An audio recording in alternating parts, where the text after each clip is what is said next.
Welcome to another episode of the Unity Through Cinema podcast. Today I have a very special guest, as I do in all my episodes. Today I am joined by Chauncey K. How are you today? Welcome aboard.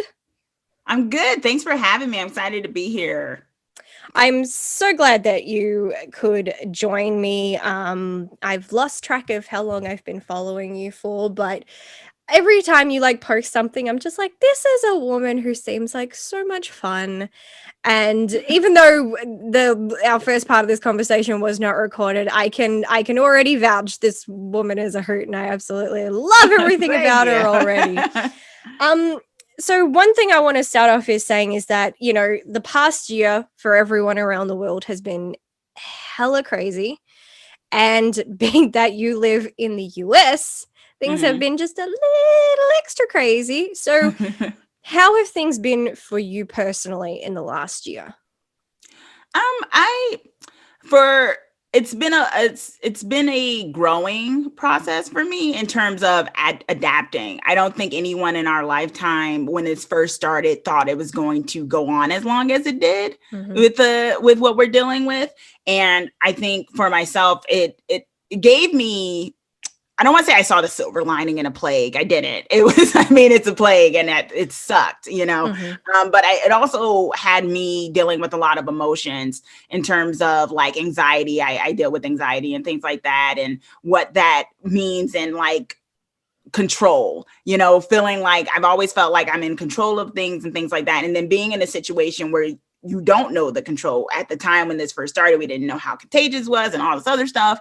And I was just like, I don't know if I just step outside. I just felt like I had a lack of control and everything. And I actually, I took a little bit of a break from some of my work in terms of film and TV criticism, because I didn't know what the world was gonna look like. I was like, is this even important right now?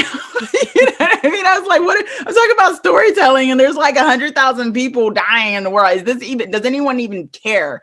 So I really had to kind of put in perspective, I don't want to say be cheesy and say my purpose, but kind of why I was doing certain things that I was doing and the path I wanted to go on in terms of contributing, and I moved. Still in LA, of course. I'm in Los Angeles, California. I moved to a new place and things like that, kind of with my 3 cats and my partner, and kind of starting this new journey as someone who owns a full home, full apartment and stuff, and nice. Just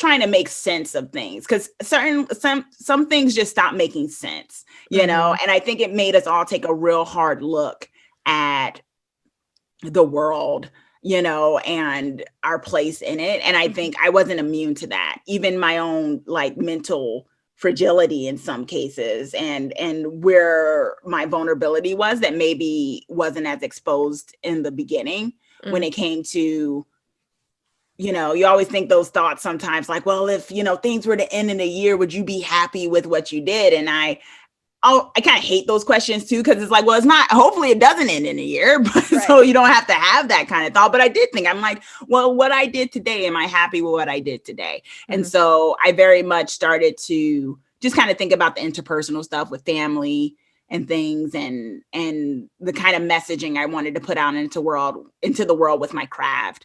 So that became a very central focus for me. So I took a few months, and then in the last couple of months going into 2021, liking my new apartment still, or whatever, I'm renting a nice place. It's nice. And just like being more comfortable with my authentic self, because I think at times I was following trends or trying to fit a mold. And I just got to the point where I'm like, I'm going to be who I am. I know it sounds vague, but it's like, I was just like, I'm going to be my authentic self and see how that works for me. And I think it has been working for me. I feel a lot more at ease when I do stuff and when I choose to do things. But it took a minute. It was some rough couple of months when it was rough. I was having panic attacks constantly. Wow. I was waking up in the middle of the night thinking I was having a heart attack. my poor boyfriend, he had to take me to like the clinics and stuff like that. Cause I was like, this is it. This is how I'm going. Oh God. Like Sanford and Son. He's like, this is it. I'm coming to meet you, Mabel. Up in heaven. Yeah. Like that's how it was. Cause I was like, I don't know what's happening. But Mm-hmm. it was really just my body out of whack because the world was out of whack. And it still is. But Mm-hmm. I was very much just I just had to kind of stop for a second and really kind of figure out what am I doing? Where am I putting my energy at?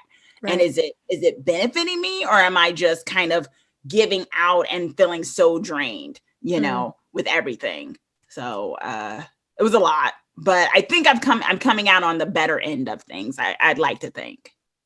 Hey, I think that the fact that you even just have come out with any type of positive outlook is a good sign. So Yeah. I'd say you got over the major hurdle. But just you saying that just goes to show that there was a bit of a misconception in the beginning. Now, this misconception did actually relate to me, but I know it doesn't relate to everyone. Where there was all the memes and things going around where everybody's like, look, we're in lockdown, we're all this and all that, and it's like the anxiety people. It's like we've been training for years, we're fine. Yeah.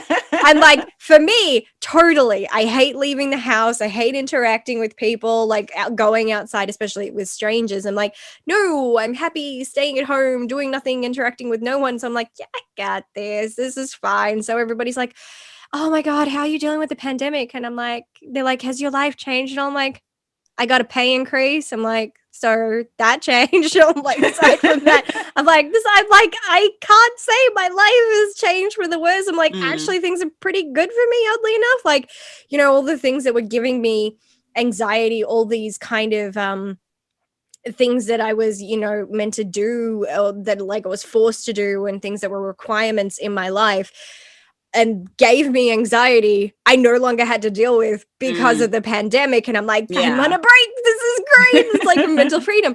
But you're one of the other people on the other side of the spectrum where the everything with the pandemic and no doubt things that were going on politically, still going on politically, were exacerbating your anxiety because I too I'm a control freak with my anxiety. I hate that being out of control of anything, especially with myself.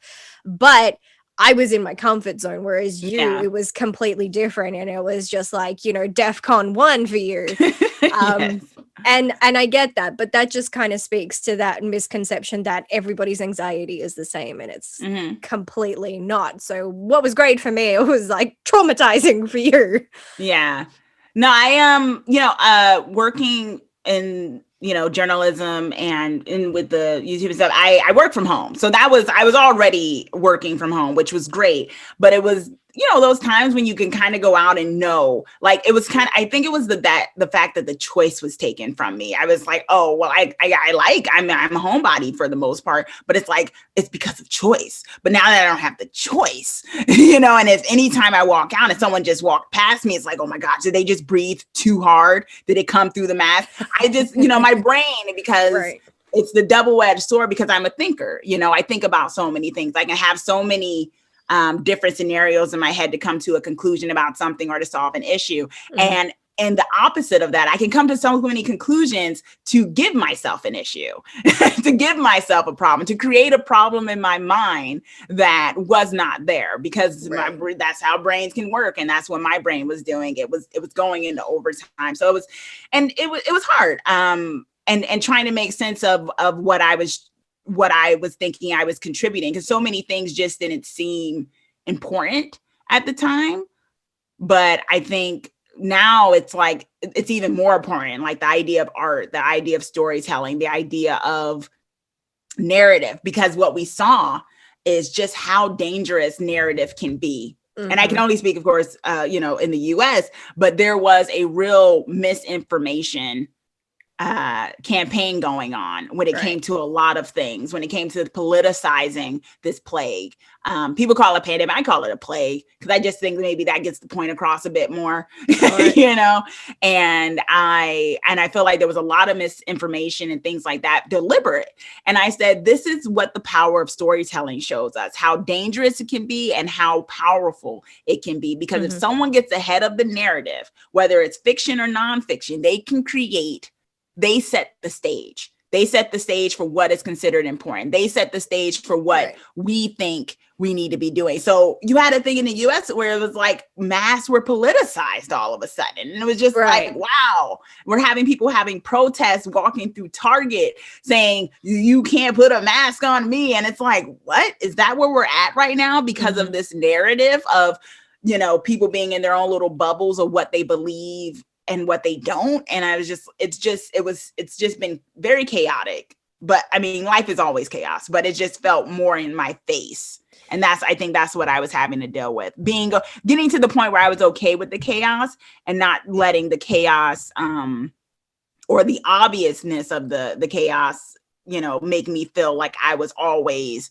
in a whirlwind. Yeah, it's funny how it was being treated like it didn't matter if it was a journalist or someone who is speaking from their professional field, like a doctor or anything, when they are trying to stress the severity of everything that is going on, whether we're talking about politics, politics, social issues, or we're talking about a pandemic, aka plague, you know, and suddenly things that are honest and serious are being interpreted as being hyperbolic Mm-hmm. instead of being straight hardcore facts, and everybody's like, oh god, you're just saying that for attention and for dramatization effects. Like, no, they're trying to get it into your head. And then what you're saying about the narrative, it's so true for so many things in for so long, where it doesn't matter what the issue is, it's who has control of telling that story Mm. determines necessarily what the story is that's being told. Yep. And I'm always reminded of a quote from Selma Hayek's character Serendipity in Dogma, which is my favorite Kevin Smith film, when she's saying that God is a woman, not a man. And they're like, what? And she's like, all the pen holders were men. So she became a he because men were in control of the narrative. And so anything that was feminine was eradicated.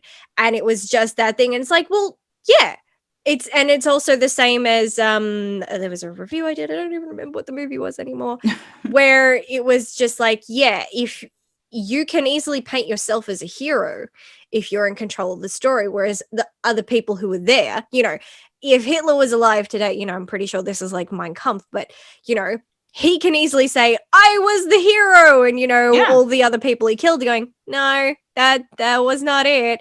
And so it depends on who is telling the story, which is why I always feel bad anytime there's like an autobiography film kind of thing that comes out and Yeah. they don't consult the person who it's about, and they Yeah. just turn around and they go, that's not my life. Yeah. That That's not what didn't happen. happened. You know, Hidden Figures is a good Oh example of yeah. that. Yeah. You know, what was it? The scene where they let her in at the end and let her see the launch or all that stuff. And the real woman who experienced, she says, nope, I wasn't allowed in that room. That did not happen. But you know, they Yeah. wanted their white savior storyline. It's like, you know, let her come in and do all that. And you know, when you're Eventually we watching saw it, the error of our ways, but not really. yeah, like guaranteed it's weird that that film was not too long ago, but that was still coming out before I was like, I'm not racist or sexist or homophobic, but I still know that there's still so much more that I can learn. And Black Lives Matter coming out gave me even more perspective than I realized that I had, Mm. where you know, I watch these films, I'm like, yeah, you know, Hidden Figures is such a great film and that scene is really good. And then suddenly I'm listening to people of color in the critic community and listening to them talk about the white savior complex. And then I'm just like, hold on a minute, let me just think back. And I'm like, oh, wait, that movie.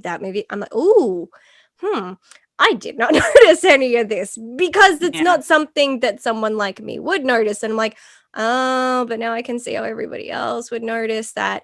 And so they're just kind of, you know, a lot of people are like, oh, people are just complaining and all that stuff. It's like, no, just listening is not complicated. No. So it's just amazing how many things in just the span of a year, like I thought I was an intelligent person. I'm like, okay, there are some things I'm ignorant about. And, that's a shame with some people when you call them ignorant and they take it as such an affront to a degree. It is Yeah. an insult when you call someone ignorant, because the difference between being ignorant and stupid is ignorance is a choice. Or maybe Mm, it comes accidentally. For me, it wasn't a choice, it just happened. But I'm at least honest enough to say I was ignorant about XYZ, but I know I can yeah, fix it and I can learn. It's the people who choose to stay ignorant exactly. that are that. And we saw so much of this in the past year with people, going around and doing these ridiculous Target protests. It's like Yes. over a piece of fabric. Hmm. I still don't get it. We had the similar things happening here. We had what we called the Bunnings woman.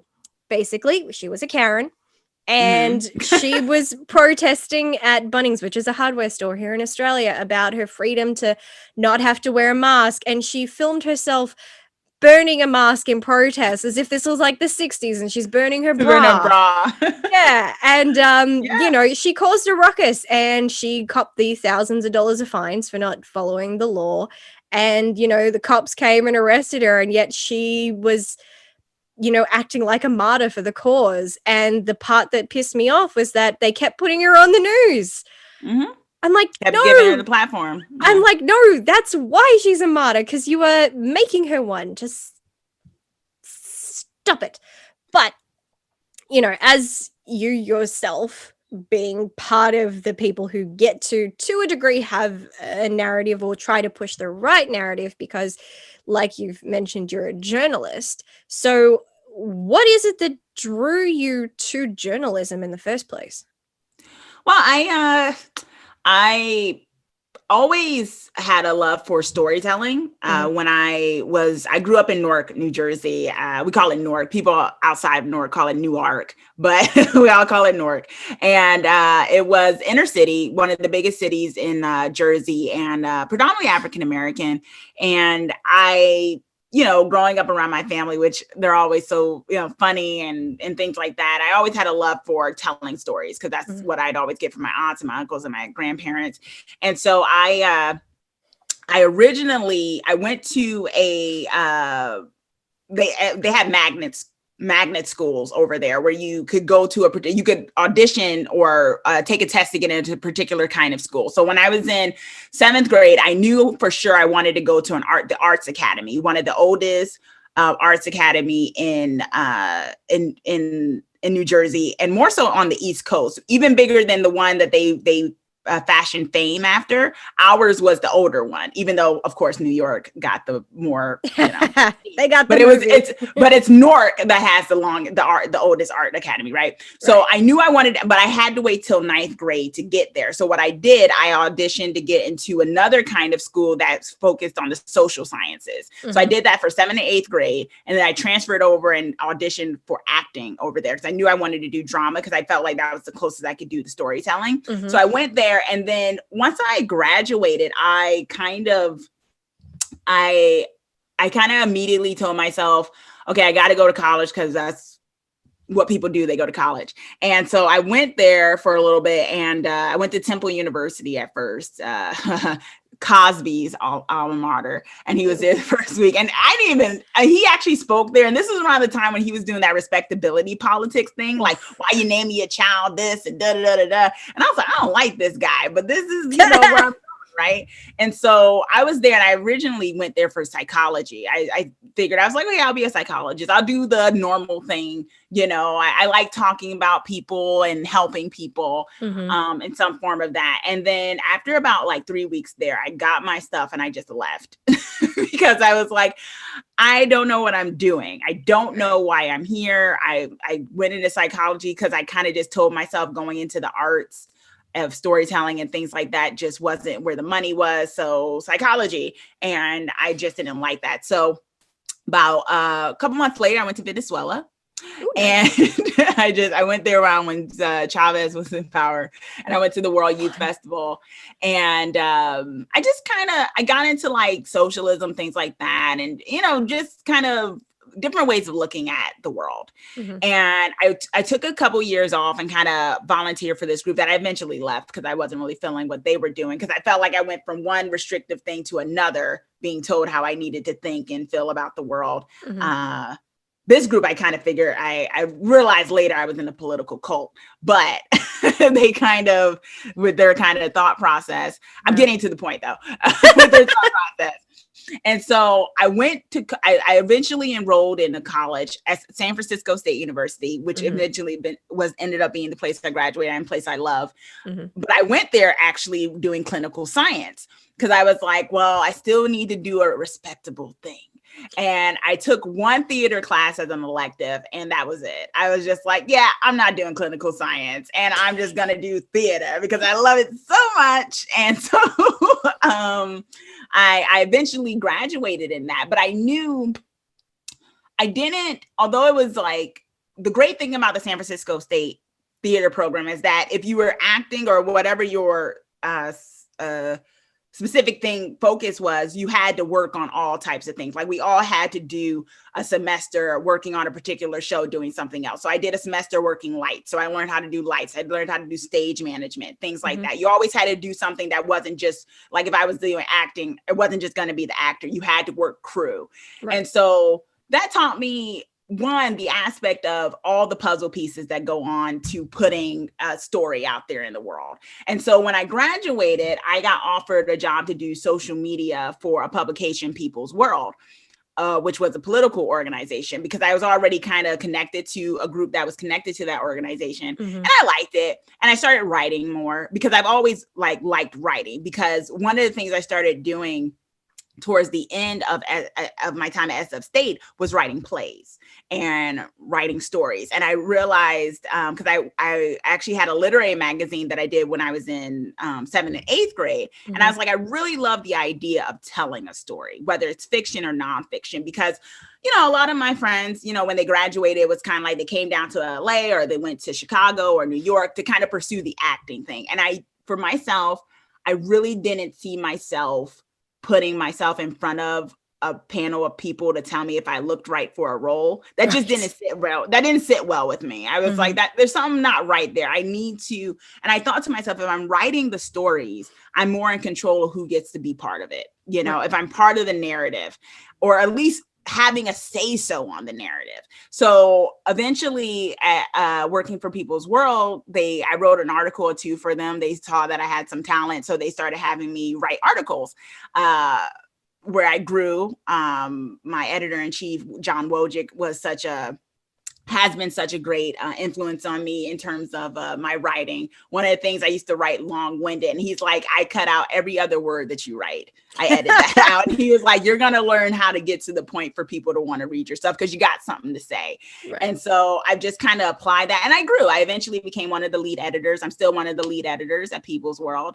And so I kind of got in. I don't want to say I didn't choose to be a journalist. It kind of was like, where can I tell stories and who's going to pay me some money to do it?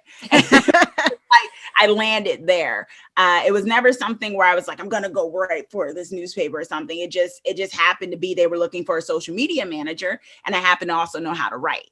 And so that kind of came to be. But while I was there, I started wanting to apply my theater degree. And I was like, there was one person, Eric Gordon, who's still there, and he's a great critic and things like that. Went to Yale and stuff like that, but he would write things for theater. And I was like, I'd really like to write something like more about the films and stuff, kind of applying how I learned how to write nonfiction to talking about fiction, talking about storytelling. And so I really and they gave me the editors there, Wojcik gave me that kind of space to kind of grow on that. And I just honed in. I told myself, I want to really do film and TV criticism, because I wasn't really too hard pressed on wanting to be a political pundit.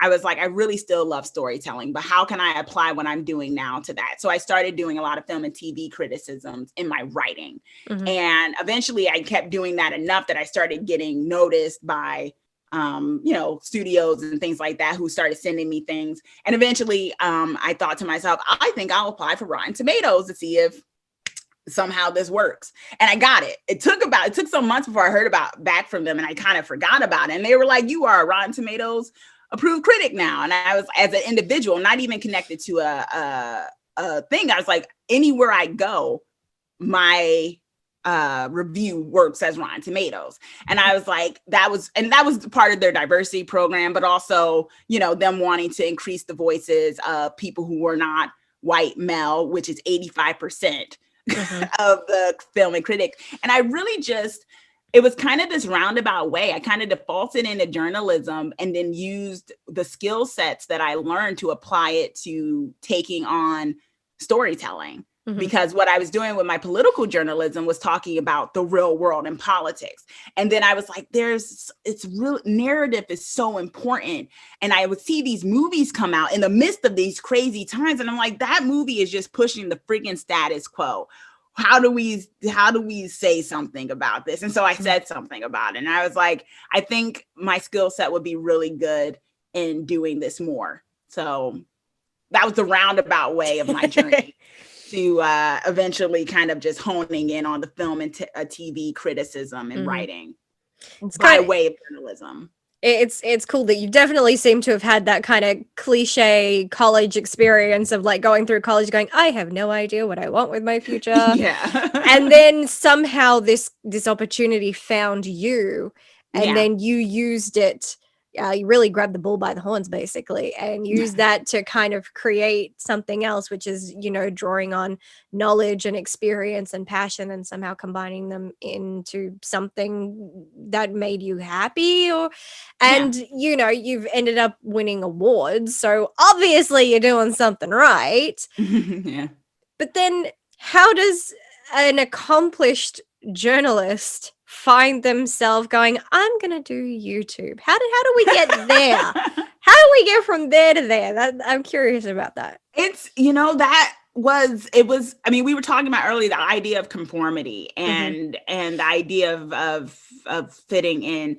And I think, like I was saying, I really I see what I do in political journalism as advocacy journalism, where for me, the kind of journalism I write when it's straight up politics tends to be for working class people. It's like, what happened on this job? Where are these people fighting for a union? Raising the minimum wage. I don't really care what goes on in the backdoor dealings of some CEO and a billionaire, unless it's affecting the worker. So to me, it's a service in that sense. And I was thinking of service, you know, that's what I tend to think about with anything I do. How do I serve? How do I give when I do stuff? And that's what I did with my journalism, which was, how do I give by being a journalist? I give by talking to people, talking about working class issues, and not just what does so-and-so do on Capitol Hill, but, you know, people at McDonald's are fighting for $15 an hour in a job and they deserve it, you know, things like that.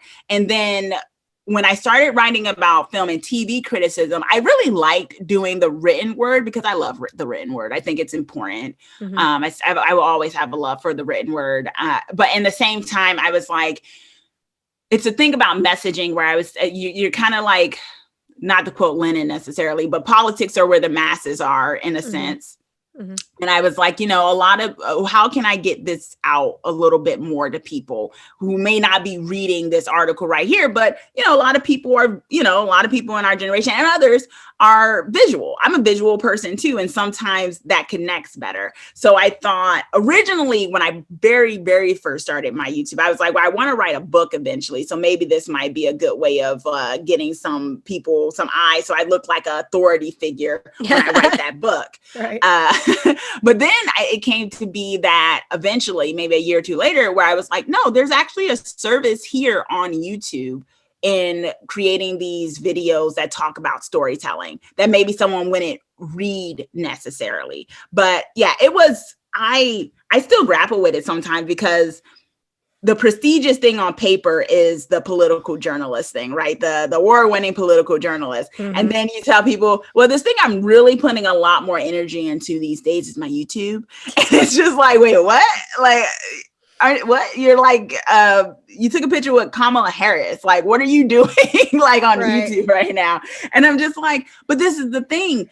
I don't want to live in, I told myself, I'm like, I want to throw off this shackle that I put on myself telling me that if I wanted to pursue YouTube, that somehow that's not as prestigious as this other thing that people are telling me is more prestigious, especially if I have the passion for this thing over here. I have to make that decision myself, Right. and there's prestige in the sense of what you can accomplish, but I still grapple with it sometimes, because sometimes I used to be so afraid to tell people that sometimes I don't even like to say the word YouTuber. I like to lead with, I'm a film and TV critic. You can find me on YouTube. Yeah. Something like that. Like, I finagle it because we do have that mentality to think, well, what are you doing on, because people turn their nose up at YouTube. They really do. Although it's a mover and a shaker, but it will never get that for its own reasons. Hollywood has issues with it. I feel like a lot of time it's because, if you think about it, YouTube has democratized how you don't have to go through that CEO at that studio and try to get a audience with them before everyone else can see you. If you can build it, as they say, they will come. But if you build it and without like those people, there's a chance that you can rival the people who might not have ever given you a meeting before, because when I came here, I was doing journalism, but I was also auditioning for hosting gigs on established stuff. And it was weird because I'd be in there and like they'd always want to pair me with this guy, not one particular guy, but a guy host. And he'd be the one talking about all the stuff. And I'd just be there, like, I'm like, is this what it is? Like, I literally have to just kind of smile and grin, and he's the authority figure. And I'm just like, what, the dressing on the cake, and I'm like, I have things to say, but I knew I had to make the choice. It's like, either I try to claw my way up to prove I have something to say in this more industry filled, more rigid thing, or I can build it myself. And then they'd come asking me anyway to probably host something, right? But it's based off of my own terms. And that's what the decision I had to make. And it doesn't look as prestigious on paper sometimes, but I really do get a lot out of it, but it's definitely something you have to work against, because of course, people side eye YouTubers, for whatever reasons. It's crazy that there is still such a stigma with calling yourself a YouTuber. Now, I understand that that's because, if you're someone who, you're just someone who posts cat videos, then they're probably, people are just going to think, oh God, this is a person who's just sitting there ranting and raving about, the injustices of society, a person who takes to their YouTube to complain about wearing a mask. Or that guy who went viral because he hated Rey in Star Wars so much that he bought an action figure of her and then tried to destroy her and couldn't. And I'm sitting there watching this and I'm like, you gave Disney your money, right? Yeah. Like, did that not click? Like, okay, all right, you're clearly an idiot, but that is neither here nor there.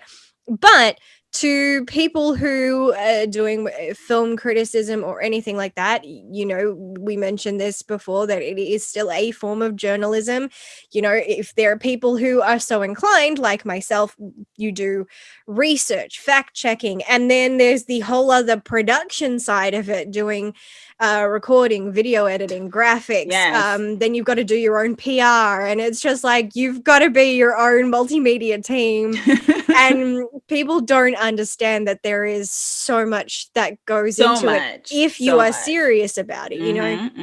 If you are someone who just plops down in front of the camera and just says whatever comes to your mind, maybe that works for you. But there are also a lot of people who do a lot more than that, and because of the other number of people who go viral for all the wrong reasons, the people who do put in the time and the effort don't really get the accolades they necessarily deserve, and that's unfortunate. And the platform is definitely changing. I mean, Justin Bieber was found because of a YouTube video. Yes. I'm like, did y'all remember that? Usher found him on YouTube. Remember that? I'm like, oh yeah, did y'all remember that the white kid y'all love was found by the famous black guy? Like, y'all forgot about that too. Like, thank Usher. I personally would not thank Usher. I would be like, Usher, why did you Usher, do how'd you this? do Damn that? you. Yeah. But Um, it's narrative too, right? yeah. Like at a time, like nowadays there's so much stigma against like if someone is I have actor friends, so sometimes they get so mad 'cause they're like, I went to the audition and they actually asked me how many Twitter followers I had, whatever happened to, or if I'm on YouTube or TikTok, whatever happened to my talent. And you kind Mm, of have to look at them and say, well, that's an ahistorical take too. Let's not act like in Hollywood people weren't just picked from MGM studio head saying, you've got the look, I'm going to make you a star or something like that. Like mhm, these things have always had some type of unfairness to them, some type mhm, of rules of who can get in. Now the rules have changed. Now, you know, you have it so that you do get YouTube people who are getting deals and like mhm, getting late night shows and things like that. I mean, that's a thing, you know, and I don't think that's something to scoff at. It's like these people decided they didn't want to go through the traditional channels. And this is what mhm, we were talking about before about conformity. It's mhm, like, I think there's a certain uh, resentment a little bit mhm, for people who don't go through the regular channel because some other people might be feeling, well, I went through the regular channel, I'm still trying to get this, and you just, you know, you got this YouTube channel and you get this attention, and it's like, well, yeah, but I'm still doing a lot of work. You know, just like you're doing your kind of work. It's mhm. just I didn't go by the same rules, and I can see how that can make you feel that I didn't go by the same rules and I still got certain things that maybe you want to get. Not me Mm. personally, but like that's kind of that thought process, especially in LA. People get really mad about follower accounts who are actors. I'm noticing that it's crazy. And Yeah. yet, I mean, there's kind of that thing where it seems, no, get rid of that word. Everything in Hollywood for as long as Hollywood has existed has always been transactional. That Yes, is how it is at the end of the it day. is. And so people don't necessarily believe that YouTube is that way. It wasn't in the beginning, but facts are facts. And these days, YouTube is a transactional thing. You know, Mm-hmm. it's as the algorithm continues to change to an annoying degree, Yes. you know, it becomes about not everybody getting to just, oh, you made a video and here it goes and it's going to do well. It's no, suddenly the algorithm is analyzing the, you know, the tags that you use, the title of it, and all this stuff. How did all your other videos perform? How is your channel performing to, you know, assess how this one should perform? And, you know, it's ultimately going to be them assessing how much, you know, obviously, if, you know, you now have the credentials and you can get monetized, then it's, you think that that's going to work in your favor, but you're still answering to a system Mm-hmm. that is analyzing your videos and Yep. determining how much will your videos make us. Yeah. How And many do you bring in? Yeah. yeah, so as much as, you know, we all want growth, and those of us who were able to be monetized, you know, we do want to make money. I would love this to, you know, be my living.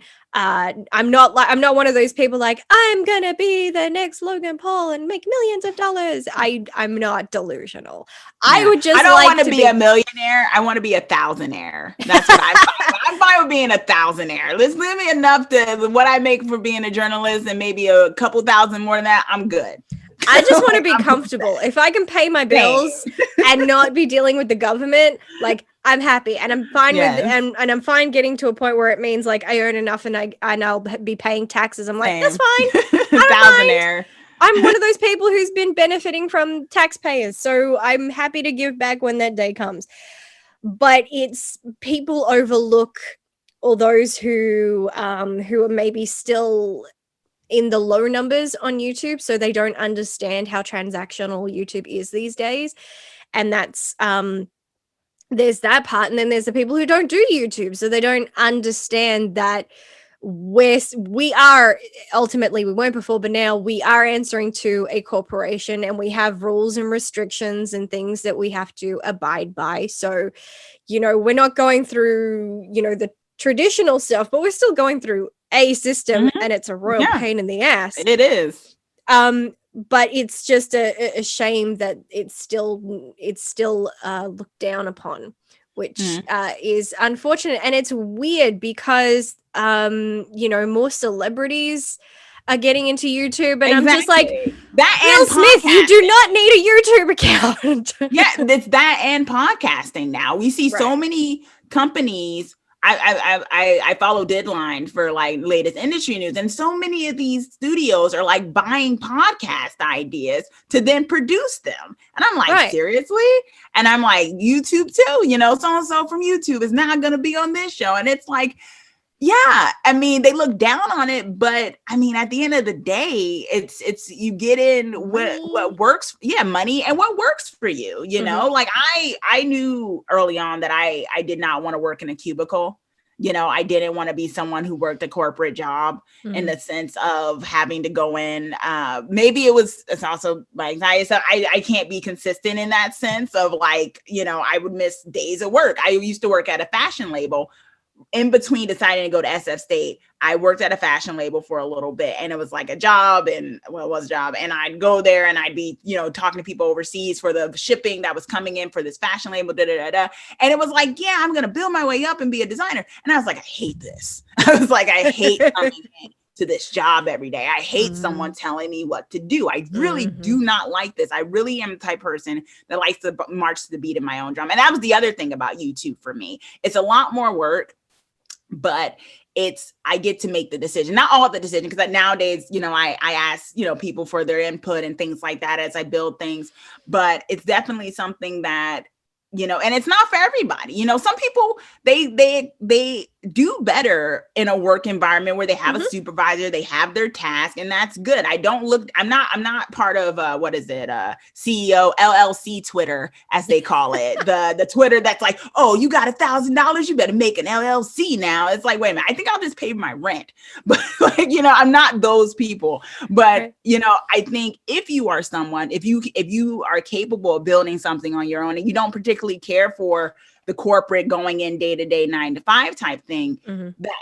I'm that person, this really works for me better. As much as I love my journalist job and stuff, I do have an issue sometimes checking in each day. You know, I do it, but my issue is I don't want to get up for this 8 o'clock call. Like for this particular thing, I don't want to get and talk about what the Mhm. president just said this morning. I'd rather be watching the latest movie I have to review. Right. Like that's just how I am. I had to be honest with myself about that, because I was so much thinking to myself, well, what happens if I'm not this prestigious person on paper or something? But I'm like, Mhm. I have other things I want to do. I have other passions, you know? But to your credit, you also have the intelligence to understand that you can't get by on passion alone. There has to No. be work. You know, you Yes. have to put in the work to be able to live your passion. And that's why there's that frustration I have with people who, you know, I don't want to say the word millennial, but it does tend to be that generation who walk around and go, you ask them, it's scary when I see this and like, what are your aspirations? They're like, I want to be an influencer. It's like, oh, Like, what does that mean? What are you influencing? yeah, they don't necessarily always have an answer to that. And it's scary. And then they're just like, yeah, I have an Instagram and I'm just gonna post pictures of my food and my shoes. And therefore it's like, no, because even the people who say have 100,000 followers on Instagram and do those things, you're not also seeing the work that they're doing Mm-hmm. behind the scenes to have gotten there. Yeah. And those ones who do are successful, they're the ones who don't have to go, you know, message a hotel manager and go, hi, I'm going to be staying at your hotel. Do you want to offer me a deal for my 15,000 followers? And the hotels are like, no. Right. Oh, those are weird. I'm like, wow, that takes some Balls. gall to be Yeah, asking like it's that. it's crazy. And another way that the YouTube platform especially is changing, I don't know if you've come across this in your journalism to know that the law that was being passed or has passed in Australia that was going to change how YouTube was working over here in my country, where yay, Australian government decided to pass a law that would force YouTube to prioritize Australian news channels in their feed Hmm. over actual content creators.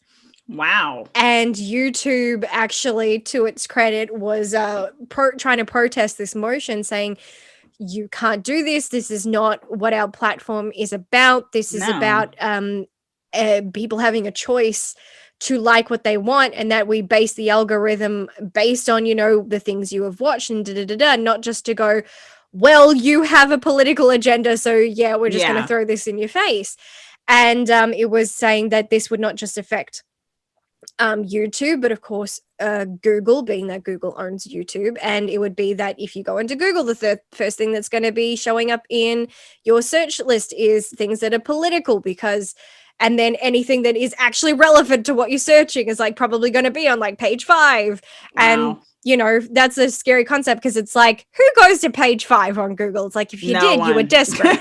You were Yeah. desperate. You didn't find what you were looking for in the first four. Yeah. Exactly. That's me if I'm trying to find like some information on an indie film. Next thing you know, I'm all the way to page 10 and still haven't found anything. Like, God damn you.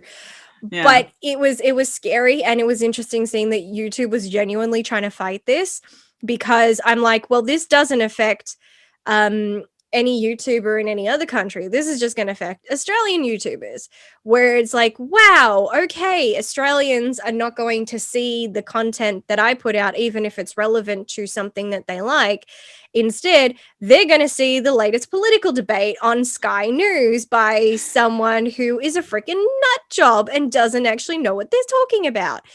And clearly it has been implemented, because now I open up my YouTube and there's an entire bar that says news now, and it's in my, like, it's just below my suggestions, and it's like, here's 7 News, 9 News, 10 News, Sky News, BBC News, and all this stuff. And I'm going, okay, don't suggest, block, block, Yeah. block. Having, yeah. Because I don't want to see it. I don't care. And especially if it's not Sky News. Sky News is like Australia's Fox News. So I'm like, nah, I don't want it. I'm just Yeah. here for the entertaining stuff. If I Which wanted, most people are. Yeah. yeah, I don't want to. It's one thing if you want to search for things that are to do with politics, that is your prerogative. But when it's thrown in your face, Hmm. um, that's really frustrating, especially if it's on a topic like maybe it's like triggering or traumatizing for you. Then Yeah. obviously Yeah. you don't want it thrown in your face. And so I respected that YouTube was trying to fight this. And alas, they can't, change a law for a country. They just have to adhere to it. Yeah. So they are, victims in their own way. I would never go so far as to say Google is a victim of anything, No. but they're a victim of circumstance, in the sense Yeah. that they have to abide by the laws of the countries that they are operating in. And it was just a shame to see that this absolutely ridiculous change was going to affect YouTubers like me, who are genuinely trying to do something. Yeah. And now we're getting screwed over. And so suddenly now we have to work 2, 3, 4 times as hard. Harder. And it's like, God, we were struggling before. And so when people are like, I have, my video only got 100 views. I'm like, yeah, and mine got 30. What are you talking about? Leave me alone. Yeah. Yeah. And it's a crazy situation, especially because that kind of, it was an interesting step in politics, because I'm like, you have TV, you have radio, you have magazine and paper outlets and stuff like that. Now you're coming for my YouTube?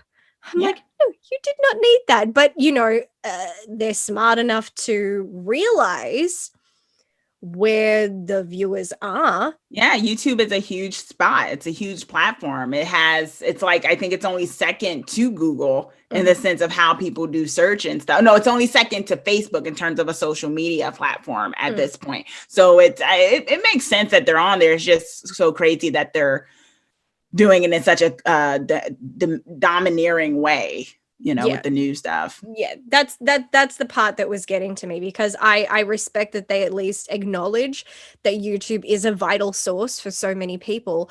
But it was a shame that instead of just using it and just doing it like the rest of us, they're all like, no, we're going to create a law, and that's going to screw everybody else over. And it's like, thanks, because that's really going to make us like you more. Like more, yeah, not at all. I'm like, no, I'm like, well, not that I ever watched your stuff, but if I did, I sure as hell don't now. Now, yeah. But obviously, politics sometimes works its way into whatever movies we talk about, especially if they're a politically relevant film. Yeah. But your main thing that you're attracted to is clearly horror. Hmm. And in case anybody's wondering, because I can see Freddy Krueger right there in the background. Yeah, my boy. Uh, love him. Can't go wrong with Freddy Krueger. He is a classic. So, we talked about politics and all that stuff, but what's attracted you to horror? How does someone who says, I like the political science and all this stuff, and I like journalism and I like theater, and then it's just like, woo, yeah, horror. It's like, how does that one factor into the eclectic personality of Chauncey? I think, I feel like horror is like that genre for me that is such a way of reflecting the world. It kind of holds this mirror up to the world. And it was also one of the earlier ones or earlier genres that didn't get as much scrutiny from the studios and stuff, because a lot of horror was considered like B movie, C movie stuff. So when all the codes were coming out in the US against like censorship and stuff like that, a lot of people look to horror and science fiction to get the messages out that were considered too racy for like mainstream stuff. So you had a lot of these movies that were a lot more in your face from like the 50s and stuff and things like that before they got a hold of that stuff too. But even then, it's such a way of being able to create a story that isn't, because I feel like viewers don't like when things are so on the nose. It turns a lot of people off, and there's a whole debate about that now in horror itself, depending on what kind of movie it is. And it's like, oh, this is so feminist or da da da da da, and people get mad at stuff, and it's like, what are you talking about? As though it's never been political. But I digress. But what I mean is, like, horror is a way, I feel like, it just can be so creative when it's done well. And it doesn't have to be overtly gory. It doesn't have to be a slasher. Sometimes it can just play on fear. It can play on our hopes and our dreams. And a lot of times it can be really symbolic to the real world. I feel like horror is sometimes the most real kind of genre there is, because I feel like rom-coms and other stuff has a tendency to idolize illusions a bit more. And I feel like horror at times, through supernatural aspects, through extraordinary aspects, kind of breaks the illusions. It kind of goes to the grittiness of the bare bones human world of fear, love, survival. And that is such a base thing for all of us. And it's just, it goes across lines, so I feel like horror is something that no matter what you're into, you probably looked at a horror movie at some point, even if you don't even like horror movies, because there was something that you probably didn't even think was horror that you ended up enjoying. And it had a horror tinge to it. So I just have such a love for the genre. It's not a perfect genre, has a lot of issues with race and gender and things like that still need to be worked out, as any place has. But it is definitely, to me, one of my fave genres. Although I review other stuff, but horror is always going to be the nucleus of what I dig into. Yeah, horror, I always say horror is my baby.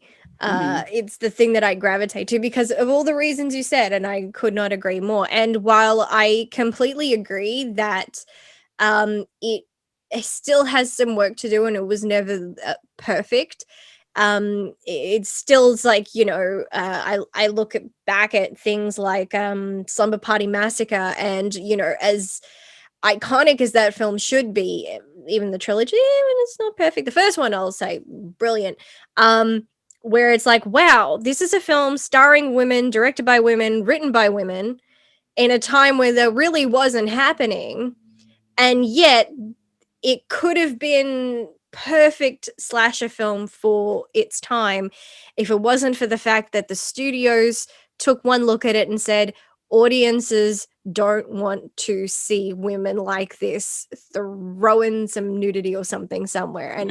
And I watched a documentary on scream queens, and we were talking to a lot of, the OG scream queens, and I'm not talking like Jamie Lee Curtis to people who think like she's the OG. No, I'm talking about like the real ones.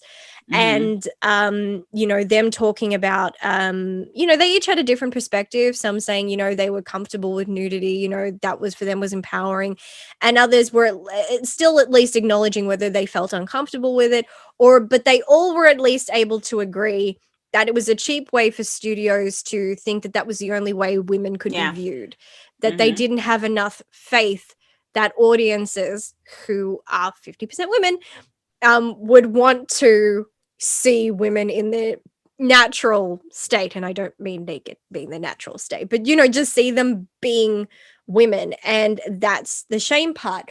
But as much as we had things that were not, you can look back and now it's like, oh, okay, that's not very PC. But I can still look at it, and this is how I like to look at things. It's like, was this, oh, it's like, this was not very diverse, this was not that. And I'm like, but for its time, what did it do? Yeah. Mm-hmm. And I'm like, I always appreciate something that I can view as a stepping stone. It's Yeah. like it gets you here so that therefore we now can do something. So I appreciate films back then that were able to do that.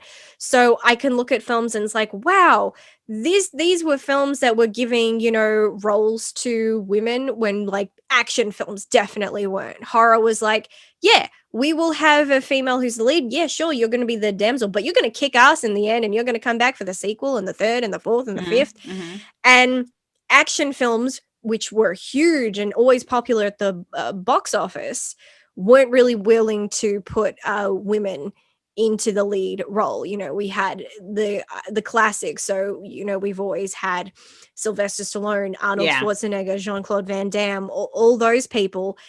And then, but for a lot of, I would say a lot of women grew up and their iconic female figures mostly came from the horror genre. So Yeah. people who looked up to, back in the day, looking up to Jamie Lee Curtis because of the Halloween films, or in the 90s, people looking up to Neve Campbell from the Scream films. It was like, whatever you may think, and it's like, well, maybe there were things that were, maybe sexist or whatever. It's like, yeah, but we had something. And we looked at that because all these other genres didn't have that. Or we'd go over Yeah. to the rom-coms and suddenly all we've got is the ditzy women. It's like, he would no, we don't know. That's not how it is. And then I'm looking and I'm just like, again, we still had the stereotype and archetypes of the black best friend in horror films who's always pretty much going to get killed first. Yeah, because she sacrifices herself for the white woman. Yeah, it's awkward. At least in I Still Know What You Did Last Time, at least she survived. Yeah, she survived. But I also kind of looked at it again compared to certain other films. I'm like, at least they were casting these, roles. They were casting other ethnicities, maybe not in the best role, but at least they were willing to try. And I'm Mm-hmm. like, better than, what we had before, looking back at, old films where you're looking at like John Wayne playing, I think it was like Genghis Khan or something, and it's like, Yeah. awkward. And then, introducing trans characters. It's like, okay, you didn't necessarily go the right way, and you probably don't accurately portray trans people, but you were willing to say trans people exist Yeah. and give them a story. And there were some things that you can take that's empowering. So it's like, yeah, we can sit down today and go, well, here's everything that they did wrong. But I would much rather focus on at least they tried. Yeah, I think there's definitely that's definitely something there, the idea of that there is those who try and whatnot. And I definitely love that. And then you have other creators come in on the scene, like, Jordan Peele, of course, everyone talks about. And then there's others, directors and writers and things who are doing some great stuff. And I think that's good too. I mean, like I said, I do think there's things we can do better because I think the reason why I have that high bar is because of the fact that I feel that horror can be like this very progressive kind of genre. Mhm. So there are times when it's 2021 or 2020 last year where you see certain movies come out and it's just like, really, again, another movie like this. And it's like, because sometimes you get these fanboys who jump into the genre and they're like, I want to be just like this person, and they do this movie that's maybe void of everything that person was really trying to get across, like some Mhm. people say they love Texas Chainsaw Massacre, and they're like, yeah, this is gory like Texas Chainsaw Massacre, da, da, da. And then they have like women and boobs and cutting down,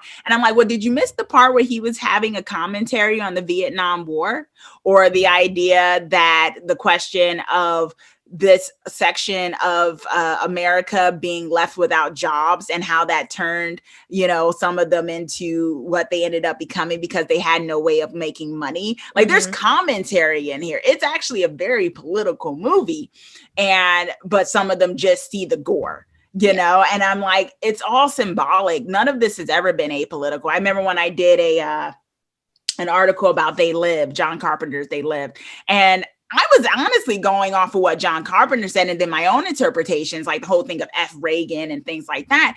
And, there were a few guys, of course, who came on the thing and was like, They Live is not political. It's about aliens. I'm like, oh my gosh, John Carpenter straight up said this was political, but somehow you're telling me it's not. Mhm. It's like, this is the thing. Anything, even things that say they're not political, politics is life in the sense. It's not necessarily always who gets elected into an office. Politics is our body. Politics are what people choose that we can do, who we can love, who we can marry, things like that. This is all political in its own way because it's life. And if Mhm. someone's not doing a story that is against the status quo, then their story is probably for the status quo. And that's how Right. you have to look at it. Either Mhm. it's enforcing the way society is, or it's pushing back against it. That's Right. where we're at. So Yeah, I'd say a good example of one that I'd say kind of does a bit of both, and I've been able to talk about this a lot lately, especially on my channel. I'm really happy to. Is the 1995 film The Last Supper, directed by Stacey Tidal, who mhm. unfortunately people remember her for The Bye Bye Man. I didn't actually hate it; it wasn't great, but I didn't hate it. Um, I think the writing was the problem, not the directing. It was written by her husband. Someone should have had a pillow talk there and said, honey, we need to talk about this script. But that's not the thing.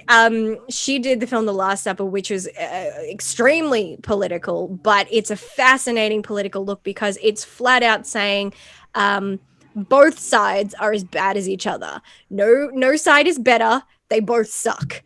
Because it's just that it's a black comedy and it's really told through extremes where it's a bunch of college okay, I don't know the ranking because we don't do college, but they're college students, and they have an experience, and suddenly they decide to invite Republicans over because they're Democrats, and for debate. And they pick people who are like hardcore Republican controversial views, and they invite them over. And if they can't change their opinion, they kill them. Oh. And it's not it, and people looked away and they took away the wrong thing, and they're saying, wow, this film is trying to make all Republicans look bad. It's like, who's doing the killing? It's the Democratic characters here. And they're not saying that Dems are good and Republicans are bad. They're saying that when you take a political belief or any belief in general to an extreme, Yeah. and you nullify that ability to talk and have open debate and discussion, that's when everything ceases to move forward and have any purpose or any way of actually making a difference. And that's when you become as bad as each other. And it's like, Yeah. in that sense, if you are extremists, you suck. And it doesn't matter which side you're on if that's the Yeah. way you go. And that's what that film is saying. So when I introduced it to my friend for the Switch movie thing, he's like, considering this was made in 95, this is so relevant right now. I'm like, Mhm. that's why I picked it, because it's still relevant today. And I'm just like, and people didn't like that it was political. And I'm just like, but I'm glad I can now suggest it to people right now, because with everything going on, people can Yeah. watch it and go, I get this so much more now.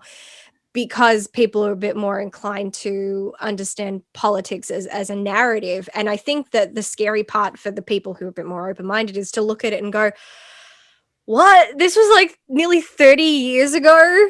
Mm-hmm. That means in 30 years, nothing has changed. You're Nothing. like, Yeah, it's a lot of the same stuff. yeah, and that's the unfortunate part. And so that's a really underrated film that anytime I mention it, people have not heard of. And I'm a big fan of talking about underground films. Yeah. I love getting those out there because they're usually the ones that surprise me the most. So instead of asking you, what are your favorite horror films? Which I'm sure if you had a Yes. dollar for every time you were asked that question. Yeah. So I'll do a slight variation, which is what are some of your favorite horror films that maybe a lot of people have never seen or heard of? Hmm. Uh, That's a tricky one.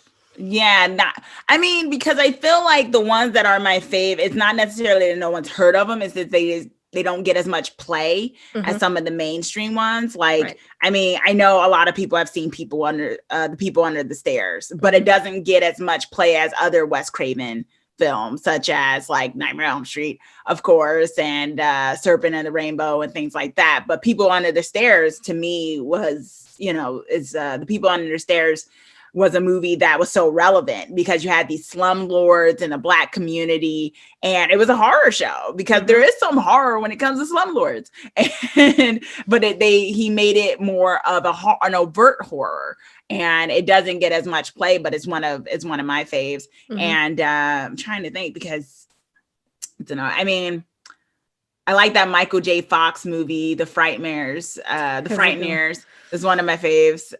Doesn't get a lot of play. I think it's underrated. I think it's a Brilliant film. really, really great film. Two of Mhm. those. So that's one of my faves. The People Under the Stairs.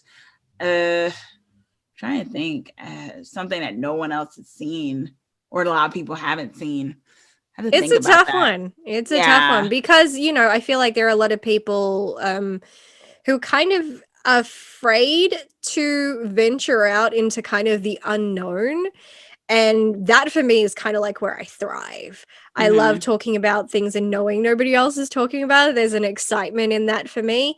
And horror, which is, I get not offended. I just get annoyed when I see Mm-hmm. people coming into like the horror debate, and the only films that they can list off is like the one horror film that made it to the box office that month. Yeah. And I'm Yeah. just like, but that's just one thing. And I'm like, and that's such a rarity in itself because that doesn't typically happen, which I think is like, I give credit in a lot of that credit I give kind of to James Wan for creating a horror Yeah. universe that can be brought to the box office. Yes.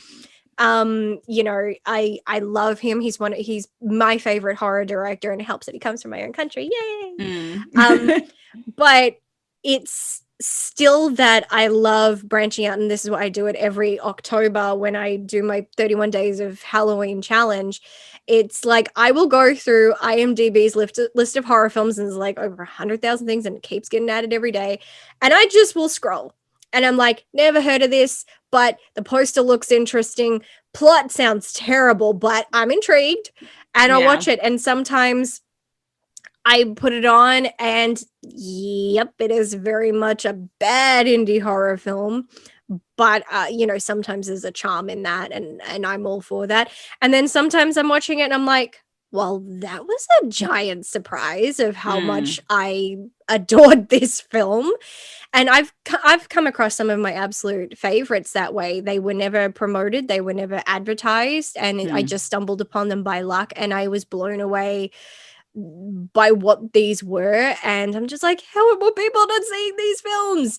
And oftentimes they end up being foreign. I actually think foreign horror films are probably some of the best, because they're not afraid to tell really dark stories of Yeah. of humanity at its most depraved, sometimes too depraved, and I don't go near those, but some that where they really has something to say. And because I think I don't know if I'd say American audiences or Western audiences are used to a certain kind of j- just kind of structure to films that they aren't prepared. They kind of look at that and they're immediately, well, it's all about the gore and that. And it's like, no, it's actually not. Like, I look at Martyrs, original French, not the remake, not going near that. It's my favorite psychological thriller film, and especially my favorite foreign film. And it's one of the only horror films I think that anytime I watch it, it makes me cry Mm-hmm. because it hits me emotionally because I understand this isn't a film about violence. It has violence, it has torture, absolutely, but it's a film about the human condition and about the human will and what a person is capable of going through and what we are capable of enduring, but also kind of giving a look at society in itself. And Mm-hmm. whenever I'm like reflecting on that and I can see it, like when I watched, I took away from that immediately, but then I read the interview, I'm like, he's saying exactly everything I What got you from it. felt, So yeah. like, yes, I got it. So I do get really shattered when people are like, oh, this is just gore porn. I'm like, it's really not. I mean, since there are so many scenes where it's just like an absence of dialogue, and I'm like, it's not about violence, it's about watching what this character is going through psychologically. And I'm like, and if you just kind of go, ugh, this is boring, and I'm like, you're missing the emotion that's happening in this Yeah. moment. That's what's the good part about it. And we don't have that too much sometimes, because obviously there is a lot of focus on gore. And I feel like people who go into horror films with that intent, they don't have a story to tell. And therefore, if people watch those, that's kind of what they take away from horror. And that's what horror is. And I'm like, no, horror is like the epitome of storytelling. Yeah, no, it really is. I think that's where the analyzing and criticism comes from. It's kind of like, forgot this quote I heard from about that so-called Aristotle said, where it was like, being a critic, being someone who looks at art and analyzes it helps art, Mhm. because if we're not there to kind of give this viewpoint, then we're there to kind of set that tone. That's why it also matters, because it's not just the person who tells the story that sets the narrative, it's the people that tell the stories about the stories that help set the narrative. Mhm. And that's what you get when you have 85% white men who are getting to tell you Mhm. what is the top movie, what is the movie everyone should be doing, what movie really sucks. If those are the people that get to decide that, then they get to have the influence over the movies that get made, over Mhm. the movies that get attention, over the movies that get some type of play when it Right. comes to that much more. So I feel like that's why it's important for me, with horror and other genres, to really have a voice to say, okay, this was good, but why do they need to add this? Mhm. Or, questioning things like, why did you feel the need to add this naked woman randomly or something like this? And, when we did, like, I do movie autopsies Mhm. once a month. We have Us coming up, and I did The Shining the previous month, I and remember. I was waiting to do it. I was like, I'm ready to. I did Midsummer before that because I couldn't stand that movie, but I did. I did The Shining because I was waiting for it, because I love tackling these kind of topics when digging deep into things that people think are tried and true. And it was interesting because some people who came into it thinking, oh, The Shining is da-da-da. And then when they listened, they were like, you might be right.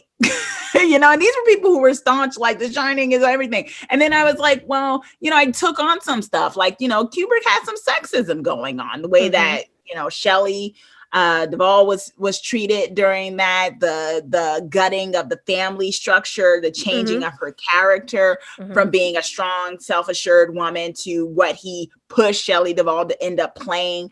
And it was like, what's up with that?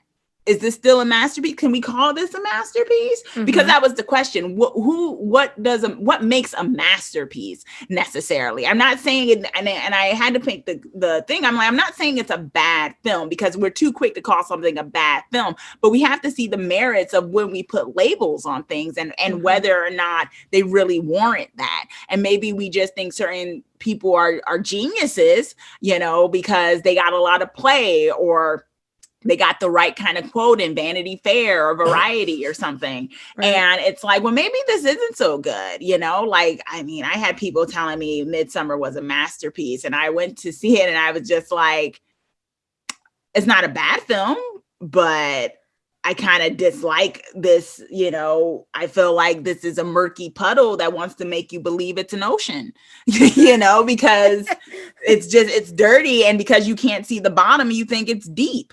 You know, and that's honestly how I felt about it. But of course, I didn't go into it saying I hate it, hate it, hate it. I was like, okay, I need to methodically talk about why this is an issue. And I'm not just doing this to just say, so I have an opinion. I want it because I want to influence that maybe someone else who's a filmmaker or someone who wants to think about the next film they go watch. Maybe they don't spend the 20 something dollars on this film, but they go see this other one and give that some play that could, you know, be what sets the tone as opposed to the other thing. And I really do think it's such an important thing. I know film critics and stuff and TV critics, we get so much flack online, rightly so in some cases, you know, especially some people are self-grandiose and self-serving.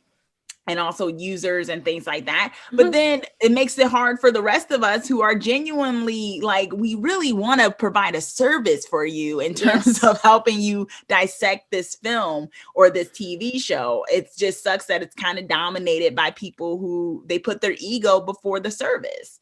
Exactly. And I agree. And it's part of that interesting thing. And I remember that debate first came along,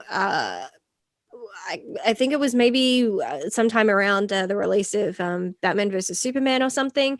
And you had the comedian and writer on Trevor Noah's, you know, late night show. And she was saying, you know, women will have only known we're on an equal playing field when women get to make a bad superhero film and come back the next year and make another one. Exactly. Because, you know, some of my favorite female superhero films are the ones that are the most hated. And I'm like, I don't care. They were campy and fun. And I live in camp land.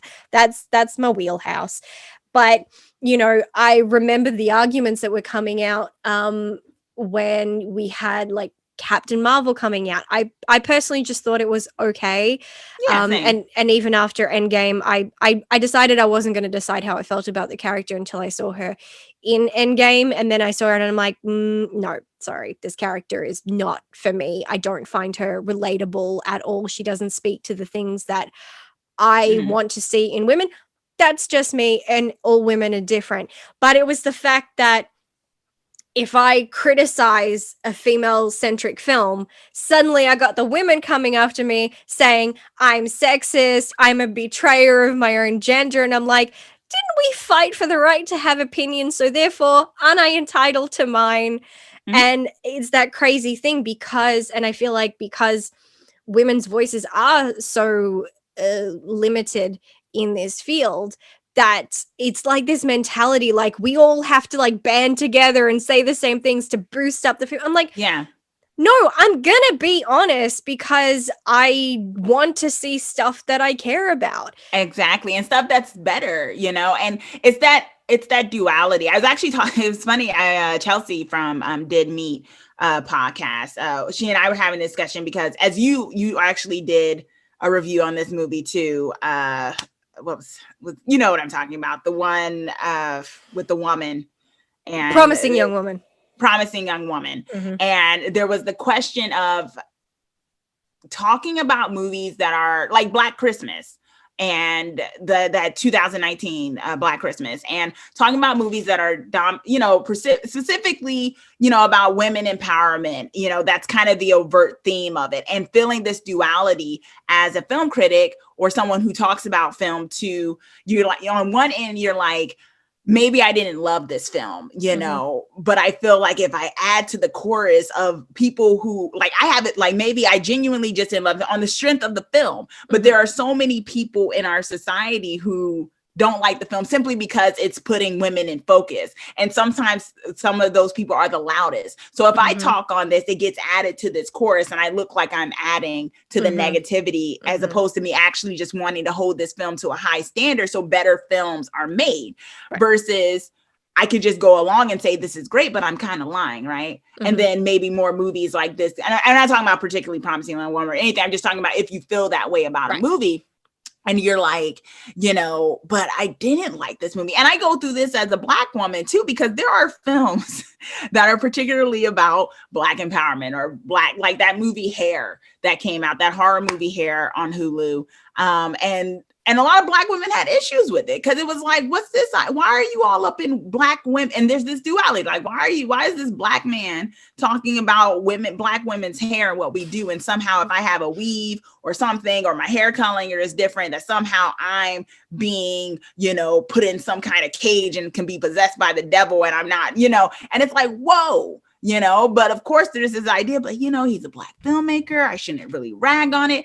And there have been times when I've avoided certain films because I'm like, I know I'm not going to like this, or I watched it and I didn't like it. And I didn't want to add to the chorus of people who have a tendency to be like, you see, these Black films don't work. But it's like, I genuinely, but because we don't get that, and women too, we don't get that kind of space to have, like you said, a movie that does bad and someone can get turned around. People only remember your last flop. When it comes to in certain marginalized groupings. Right. And that's very much a thing I deal with, even with indie stuff. Sometimes, I get indie horror movie makers who, send me stuff, and I feel sometimes bad if I watch it and I don't like it, because I'm like, well, maybe I should still do a video highlighting it. But then I'm like, but I didn't like it. And then I don't want my audience to go watch it. And then this person's getting flack because now they're pretty like, you told me to go watch and this was crap. Mm-hmm. But I want to help an indie filmmaker out. There's it's this minefield that I feel like maybe white male creators don't necessarily have to deal with as much. They don't.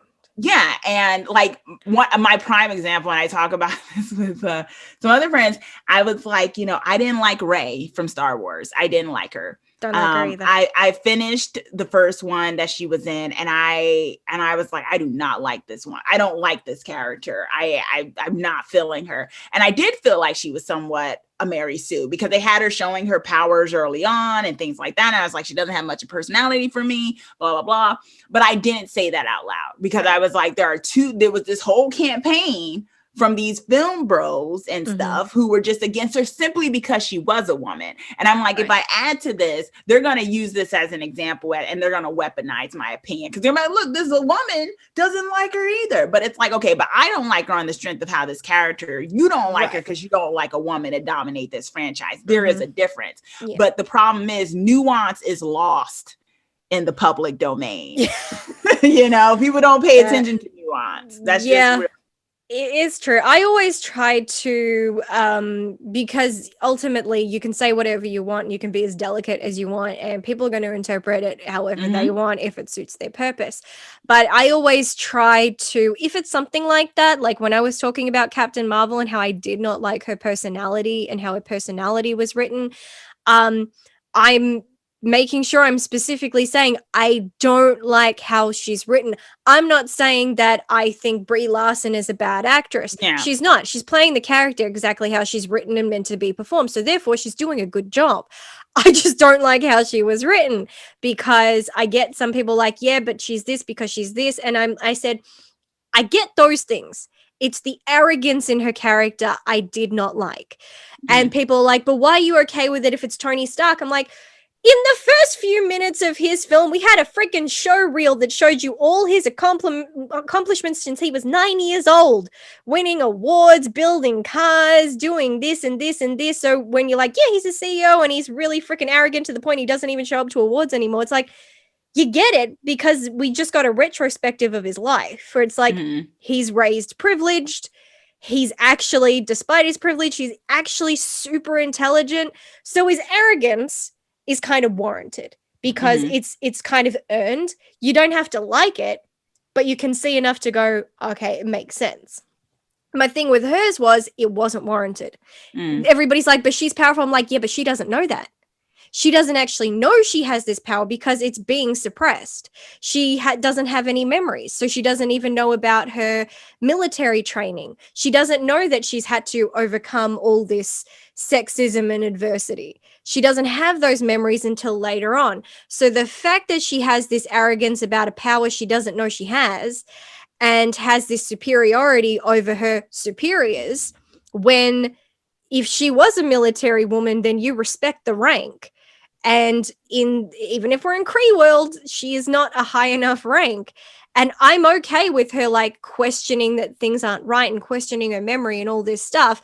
Or, you know, punching a biker dude. I'm like, well, he was annoying and she's from a planet where fists speak. So Yeah.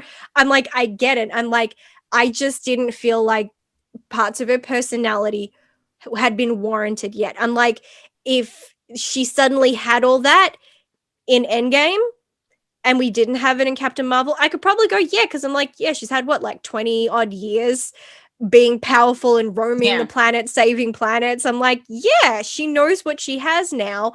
And that makes sense. It's like for an origin story, that didn't make sense for me. Yeah. And so I can divide the two and I'm like, because I feel like there's a way in how it's structured that made sense for one and not for another. I'm like, if you gave me a montage at the start of Captain Marvel of her doing all these Kree missions and kicking ass all the way and then winning like Kree awards, I'm like, yeah, I'd go, yep, that Yeah. again, that makes sense. But yeah, it's suddenly if you are and I see this among some of my other friends, and it's like, you know, they're a black critic and they're criticizing a black film and they're like, I didn't like it, and some people like, great, you turned on us and we've got enough issues right now. It's like, it's just a movie opinion. Yeah. It's a Yeah. movie at the end of the day. It's not really going to change the world. It can change people's perspective, and that's great. But I think the importance of a lot of these films is the dialogue that comes out of it, like the conversations that we can have. And that's why I like sitting down and talking with people who don't have the same opinion as me, and they can go, I hate this film, like I love this film, and then we can stop and talk about why we felt that way, and then get to see the other person's perspective and kind of go, huh, okay, I don't agree, but I see what you're saying and I see Yeah. why you feel that sort of type of way. Like I still haven't watched Malcolm and Marie. I only saw 6 minutes of it and I was like, nope. Yeah. I'm but not really feeling it. I've but seen parodies of it. It's been pretty funny. uh, but I know someone who watched it and they gave it a raving review. And I couldn't even stop to like, I didn't look at the review. I didn't have to because I knew them and I knew their personal life. And I was like, I totally get, based on your personal experiences, why this film would speak to you. Hmm. And so I'm like, I don't have to know any more than that. And I'm like, cool, I'm out. I'm backing off because I get it. I get you, so I get it. And, you know, instead of all those people like, well, I don't know you and I don't know your life, so I don't know why this speaks to you, but I'm going to pop off anyway. And it's just like sometimes you just need to stop and understand there's a reason why people have reactions the way that Yeah. they do. True. You know, like anytime people like, you know, ask me like who's my favorite female superhero in the Marvel movies, and everybody thinks I'm going to say like Gamora, or you know, I'm going to say maybe the Wasp. That one rarely pops up, that they might say her, or Captain Marvel, and I'm like, no, Frigga. And they're like, who? And I'm like, Thor's mom. She kicked Hmm. ass and she's my favorite. And they killed her. And I'm like, but she came back in Endgame. So I was really happy to see her. And they're like, why her? And I'm like, because she embodies everything that I want to see in a female character. Hmm. Like I'm like, they empowered things that are demonized in other things, to say that Yeah. being feminine is weak Yeah. and being maternal is weak. For her, those are her strengths. She is compassionate. She adopted a child who wasn't hers and loved him unconditionally. She loves both of her sons equally, even though one is not hers by blood. And she was compassionate. And yet she could be in a room, and if she locked eyes with her husband, she could give him that look of, um, you need to chill. Hmm. No. And he's just kind of like, yeah, okay, I should probably listen to my wife. Like, she had that voice of reason and could be the mediator between everybody because she had compassion and could see everything from everyone's perspective. But then you also know she is a powerful sorceress. She is, because she is Asgardian, she is also a warrior, and put her to it, she can be manipulative, she can be strategic, and she can also kick ass when she wants to, and she was fearless. And I'm Yeah. just like, she had everything that I loved and is empowering, because I was so sick of films telling me that to have maternal instinct, which is freaking powerful, Yeah. was a weakness. And I'm just Yeah. like, and I say it in so many videos that there's the reason why the expression is a mother lifting a car off her child Hmm. or a mama bear defending her cubs, because there's that maternal power that you don't fuck with. Yeah. And the fact that films went and demonized that, so I gravitate to any film that kind of shows the opposite and shows that no, this is basically a superpower in of itself. And so I really gravitate towards that. And it's just that I try to put that voice out there, that I'm just like, I'm fine with women kicking ass. It's absolutely entertaining as hell. But I don't like films where for a woman to be the powerful lead badass, she has to be stripped of all her femininity and has to become Yeah. a masculine character. That Hmm. part irks me. I'm like, I'm not saying all women have to be feminine. They don't. It's just a common trend where in all these badass characters, they were all masculine, you know? Hmm. And I'm like, Hmm. not a problem. I'm all for it. It's just that when you keep watching all of them one after another and after another, and I'm like, I can't relate to any of these people because, yeah, I can have my badass moments. Maybe I'm not going off and, fighting Terminators and everything like that. But I'm like, but I don't have that one thing that is at my core. And so when I can see a character like Frigga, who is gentle and elegant and soft and loving, and then turn around and kick ass with a sword, and I'm just like, yes, thank you, Yeah. thank you. No, I see that. I can see that. Yeah, so it's a shame when we're still in that crux of women feeling like they can't say anything negative against female Yeah. films because we still don't have enough of a voice. I still think it's important to have that criticism, Oh yeah. because criticism is how we grow, and you Exactly. you are another part of that voice, giving voice not just to films and television and characters, but you're creating stories, because if I'm not mistaken, you did author a dark fantasy novel, did you not? Yeah, I did. It's still in the manuscript is done and we're moving over to the phase of sending it out and hopefully getting it published and whatnot. Yeah, it's based off of a play that I actually wrote that was performed in San Francisco a few years Wow. back. And I basically converted it into a novel, and it deals with the succubus demon and Nice. and some other issues and things. It's kind of a love story at the nucleus of it, because Mhm. my thing with horror is I feel like you can add horror to anything. You can add horror to romance, you can add horror to all types of things. Yeah. And so that's kind of what I do with my storytelling. And so yeah, it's the first book I've ever finished.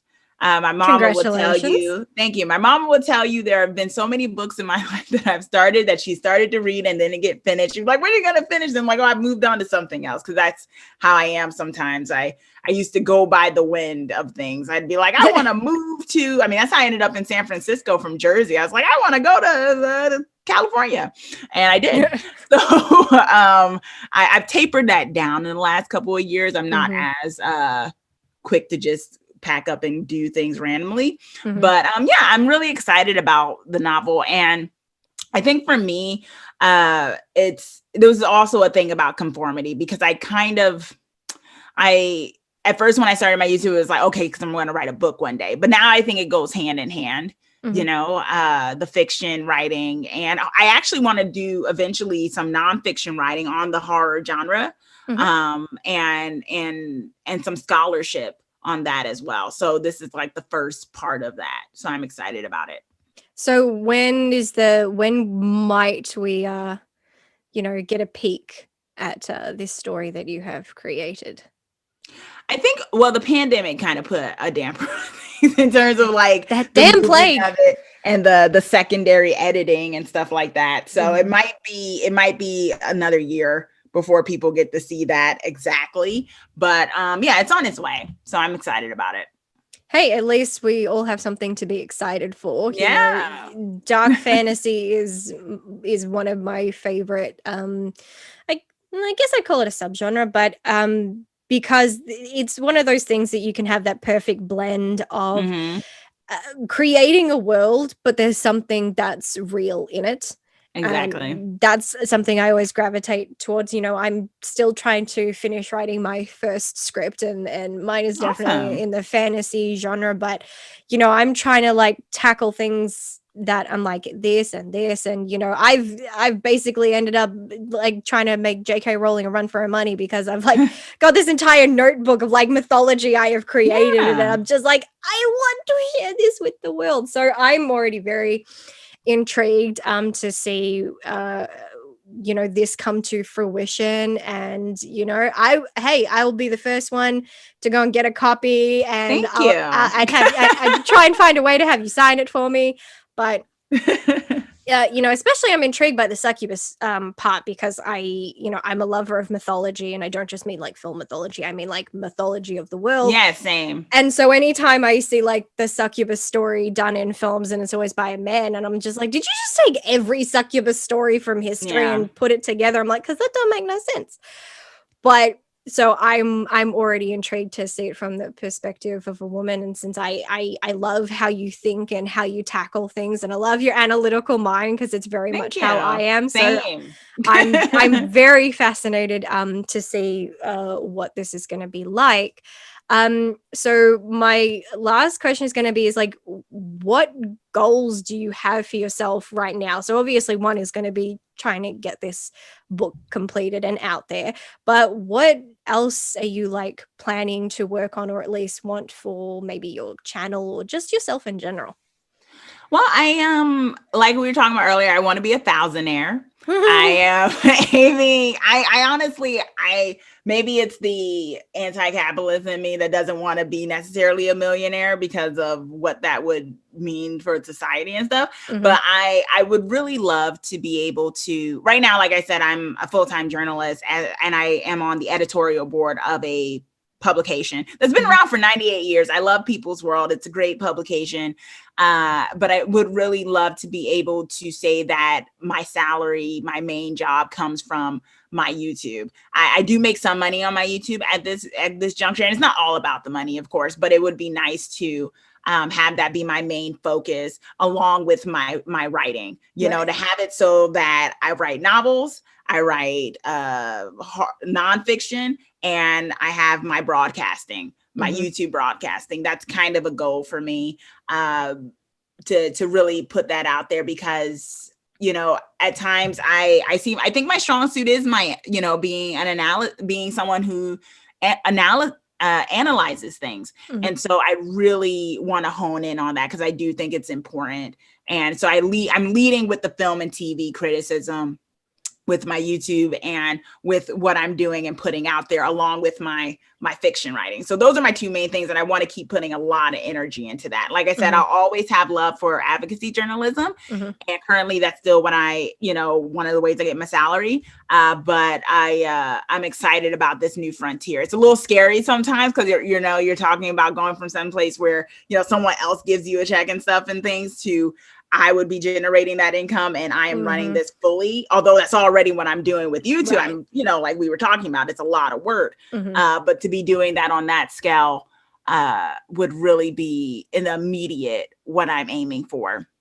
And then overall, in the longer thing, it's like we were talking about earlier, what I want to add to the world, which is hopefully a nice perspective that someone can see what I'm doing, and it can make them think a little differently about something, or maybe just feel like they're not the only one that thinks the way that they do, or something like that. So, Yeah. and I think if all of us do what we love and contribute in our own way, because we're all part of some larger piece of a picture, right? And Mhm. we're like the puzzle pieces. And if we're a good puzzle piece, we help form a good picture, you Yeah. know.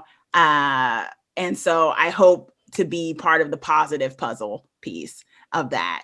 So that's put what I'm putting out there in the universe. I think you will definitely succeed in that. You are definitely a positive voice within the community. There are some people who, and it's regardless of race or gender or anything, but sometimes it's really hard to find people on this platform that kind of resonate with you, or have a voice where it's like back everything that they say, even if it's something you don't agree with. Like, I've definitely watched or listened to you talk about so many films, and I'm like, I don't agree with this opinion, but it's just the way you talk about it. I respect it so much. Mhm. So I'm like, yeah, I loved supporting this person. I'm like, I think that that's important when you can support them, whether you agree with them or not. I think that's a great thing. I wish that there was more of that in this community. So all Yeah. I can tell people is anybody who's either watching this on YouTube or listening to this on social media platforms like Spotify or iTunes or whatever the hell it is you use, because I don't know what people use anymore, that if you are not already following and supporting this amazing woman, that you definitely should. So you can see, if you're watching on the screen, then you can see her socials are on the screen, or you can follow into the description on the podcast and this video. There will be links to all of her stuff, so you can check out her YouTube and subscribe to that. You can follow her on social media, see what she's talking about, and of course you can check out her links and see her Rotten Tomato stuff. You can also see all the political articles that she has written, and they're good. I read a Thanks. couple. I actually did. Believe it or not, I can read. So yes, please support this amazing woman and all her endeavors. And if you follow, then you get to find out when that book is out, and then we all get to go and purchase it and then read it, or be some of those people who will just go and trash it online. Yeah, Which is still a whatever. sign. They still bought it. So Yeah. money. But I thank you so much for being on this Thank episode you for today. having me. I really enjoyed it. I loved like talking to you, and this was really awesome. And I really appreciate what you do online and there. And yeah, I'm just really great to connect. It has been great getting this chance to have this one-on-one time with you, away from the echo chamber of Yeah. social media, and really get to know you better. It's been an absolute delight, and I would love for us to do this again in the future at some point. And in fact, I've already got something rolling around in my head that I may message you about later. But Okay. right Sounds now, great. I I hope got to every. get you on movie autopsy. Oh Well, yes, I'm please. sure there's something we disagree with that we can be analytical about. Please do. I dive in. I'm happy to be cutthroat if I gotta be, because I'm also opinionated. But Bring it. thank you so much for making this such a great episode. I hope everybody has enjoyed, whether you're watching or listening. And I cannot wait to see who pops up next. And maybe it'll be Chauncey again one day. But thank you guys so much. And I will catch you in the next episode.